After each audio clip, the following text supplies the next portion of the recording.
Everyone. Thank you for joining us today for Facebook Live. I'm Julia Marvin, and I'm the marketing manager here at Jefferson Center, and I'm so excited to be joined today by Candace Cooledge. Candace is the executive director at PorchLight, a family justice center. And for those of you that don't know, October is National Domestic Violence Awareness Month. And so it's a great time where we all need to work together to help raise awareness around this very important topic. So before we dive in with Candace, a little bit about Jefferson Center. We've been serving Jefferson County, Clear Creek County, and Gilpin County for over 60 years. And we're a nonprofit, community-focused mental health and substance use services provider. And we offer hope and support to individuals and families who are struggling with mental health issues and substance use disorders. Here at Jefferson Center, we're dedicated to supporting organizations like PorchLight who are working on domestic violence prevention and providing domestic violence awareness in our communities year-round. But this month is a great time to be sharing resources and tools so that you can offer support to those in crisis and to promote healing, help, and giving hope. I do also want to know, if you are in crisis, please call the Colorado Crisis Line at 1-844-493-8255, or you can text TALK to 38255, and support is available 24/7, 365 days a year. So let's get started. Candace, thank you so much for joining us today. Thank you so much for having me. Happy to be here. Great. Well, so to start, October is Domestic Violence Awareness Month, and so what does that mean? So in October of 1981, it was first declared, October was first declared National Domestic Violence Awareness Month by NCADV, the National Coalition Against Domestic Violence. And what it really is to do is to acknowledge survivors, those who have survived situations, and those to mourn those we have lost, and also to be a voice for victims and to raise awareness of the issue of domestic violence. Okay, yeah, I'm so glad that we have that. It's such an important topic, like we were saying. Can you talk a little bit about what PorchLight does and who the organization serves? Absolutely. So the idea behind PorchLight is bringing all of the wonderful services that our community has together in one location. My background is a prosecutor, and I was prosecuting domestic violence cases. And when I would meet a survivor through the period of a trial, I meet with them several times and notice that there are so many places that I'm sending folks to go to get the resources that they need. It becomes really difficult when survivors have a job and children and trying to navigate all of that and to find the right resource that they need. It becomes very difficult. And so I became aware of a concept that is a national best practice called a family justice center. What it does is it takes all of those great agencies that provide such great support and services, and it brings them together in one location. So that makes getting these services and support so much easier. Specifically for someone who has just been through trauma, is going through a very traumatic experience. And so when family justice centers open nationwide, the domestic violence homicide rate goes down on average of 50%. It's reduced.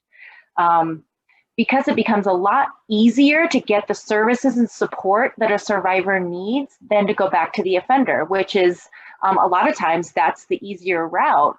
And that's what, as a prosecutor, that's what we would see happen. And so we're just really excited to have over 70 partners, including Jefferson Center, in our quest to create our Family Justice Center, which is opening hopefully by the end of this year. We're in a renovation stage right now. So that's great. Amazing. The reduction, that's amazing, but it makes so much sense that, when you can go to one place and everything's there, and you don't have to, call 7 or 8 different organizations and coordinate, and having it all in one place. That's really amazing. So you're going to be opening hopefully end of this year, it sounds like. Yes, we're in our location will be in Lakewood at 8th and Quail, and we are right on a bus line. We did that on purpose because we know transportation can be an issue as well during an abusive situation. And so we are, yes, hoping to open. We had a pipe burst, a main water main that serves the entire building. And so that's just, it's taken a little bit longer to get that resolved.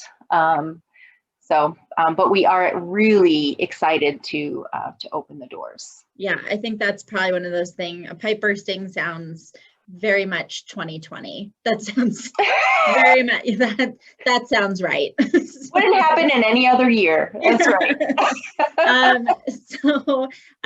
Talking a little bit about, domestic violence, what are some of the warning signs, to look out for with that? So a lot of things that we'll see are jealous behavior. A lot of jealous behavior is definitely a warning sign, and isolation is a big one. So if you're noticing that maybe a friend isn't spending as much time with you, is kind of making excuses and not seeing you as much as they used to, or a family member, and the extreme jealousy, those things are really indicative of that something might not be right. Mm-hmm.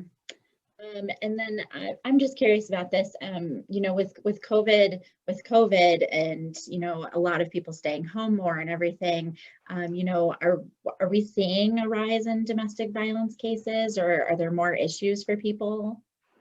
Yes, things are a lot more complicated. We are absolutely seeing an increase in our office, in the district attorney's office. We are seeing an increase in domestic violence since at least June, and our law enforcement agencies are also seeing increased domestic violence. It's a really difficult time right now because specifically with stay at home or safer at home, for domestic violence victims, it is not safer at home. Mm-hmm. And it is difficult to reach out for help when you're stuck with your abuser.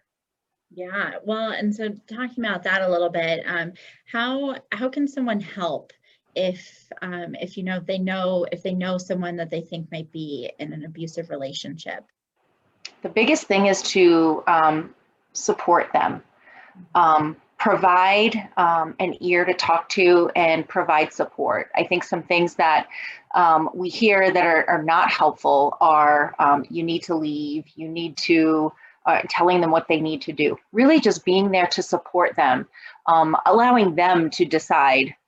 It is their choice what they want to do, but just letting them know that you are there and will support them no matter what is critically important. Having that support system is huge. That's a great point, because I think a lot of times, like when you see, when someone that you love, you see them going through something like that, your initial thing is to be like, leave, why are you like, don't stay, leave. And so I think that's a really great point to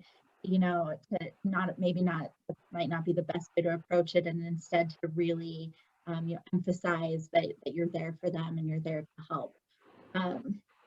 So what are some ways that people can learn more about domestic violence and how to support others? Absolutely. So there are a lot of great resources out there. So first of all, of course, PorchLight. We have social media, we have Facebook, we have Twitter, we have our website, and we do put a lot of information out there.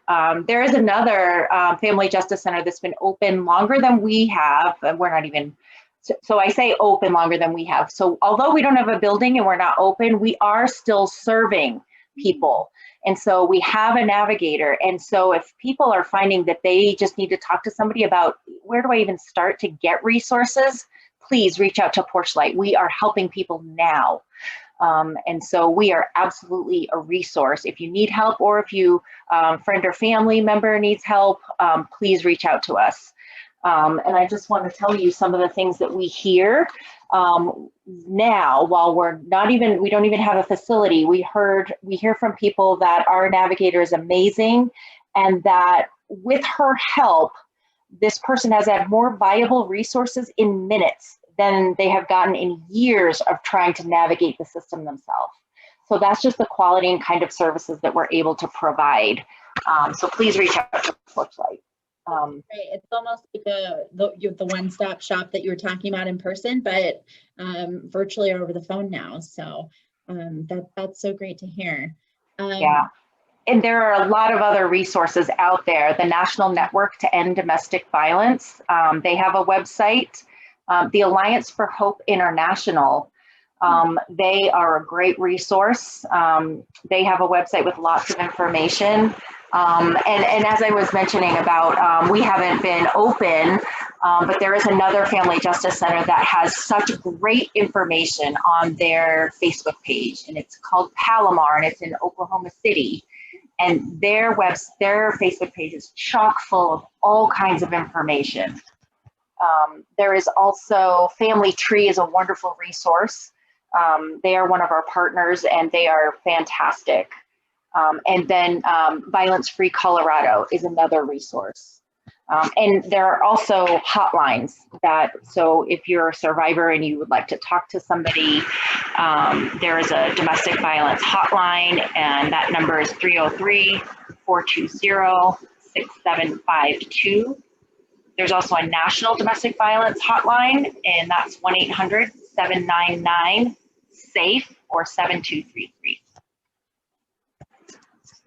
Great. It sounds like there's a lot out there, but a really good starting place would be to start with you all there at PorchLight, and that you'll be able, your navigator will be able to sort of direct people to the right resources and help.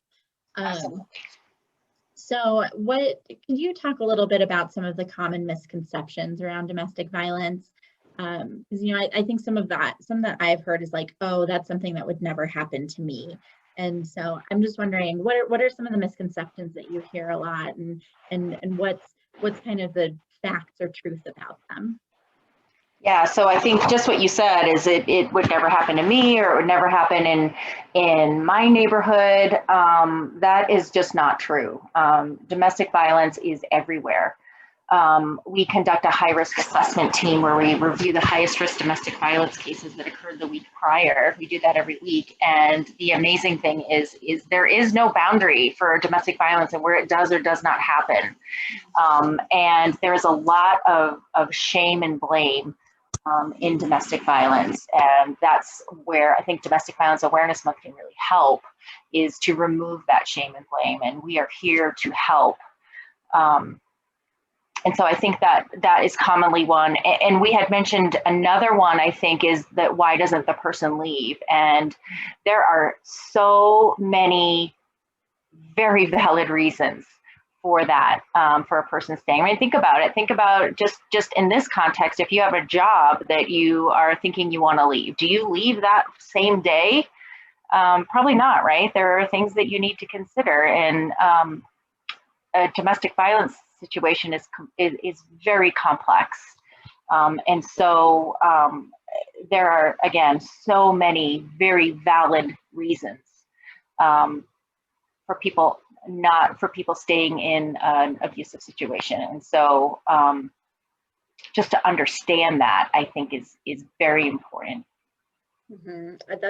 That's a really great point. And I love that example of, like, you don't, if you're unhappy at a job, you don't leave it right away either. When your relationship is intertwined with somebody and your life is intertwined with somebody, it's usually not a matter of just being able to walk away. There's so many factors, and that is a really great point, to be considering as as we all think about domestic violence. So talking a little bit about Domestic Violence Month, Awareness Month, what can people do to help promote it and to promote, like we were talking about, tools and resources and work on kind of destigmatizing it a little bit?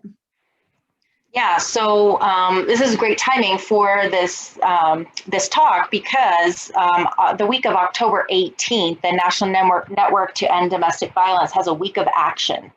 And so if you go to their website, they have an activity that you can do every day for Domestic Violence Awareness Month. Things like on Thursday, wear purple and put on your social media a picture of you wearing purple. Purple is the color for for domestic violence awareness.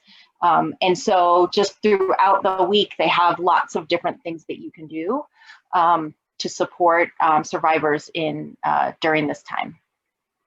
That's great. I'm definitely going to go check that out. I love that. A week of a day, an action a day. I think that's so great. Okay, so we're kind of coming up on time here. So to wrap this up, is there anything else you want to add, or what's one thing that you think is really important for people to know? Just the importance of this month. Jefferson County, we're in Jefferson County, and our county commissioners held a proclamation on October 2nd proclaiming this month Domestic Violence Awareness Month, as they've done for years. And just the importance of the issue and understanding, as you said, this happens to so many people, and it just knows no boundary. So just spreading awareness, I think. And please spread information about PorchLight. We are here to help. And we are going to be, and we are a resource for people. And so I think spreading the word that we're coming and that we are here serving currently. Yeah, I mean, this is such an excellent resource. I'm excited that we have this here in Jefferson County, and that it's based on this national model, and that it's been so successful in other places. So I'm thrilled that you guys are here and already working, and you'll have your location soon. And so we're going to put the information in the chat on Facebook as well. But where can people reach PorchLight? How can we get a hold of PorchLight?